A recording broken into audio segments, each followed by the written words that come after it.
বিসমিল্লাহির রহমানির রহিম।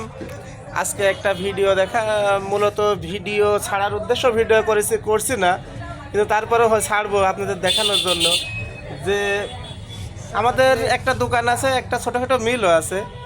এই দোকানে 4 জন স্টাফ আছে মোটামুটি। তারা প্রতিদিন যে লোড আনলোড যে মাল বিক্রয়গুলো করা হয়, তার একটা প্রতিদিন লোড আনলোডের প্রতিদিন কিছু একটা মানে পারিশ্রমিক পায় তারা।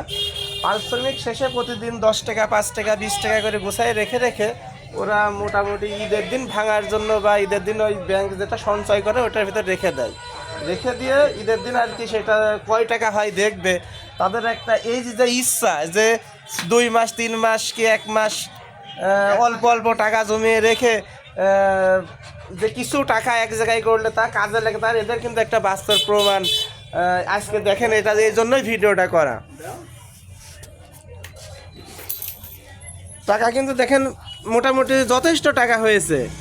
তো যাই হোক, আপনারা যারা প্রতিদিন এরকম দোকান বা মাঠে বা অন্য অন্য জায়গায় যেখানে পরিশ্রম করেন বা যে কাজই করেন, চেষ্টা করবেন এরকম গোছায় রেখে, যাতে এই টাকা দিয়ে একটা কাজ করা যায়। ধন্যবাদ।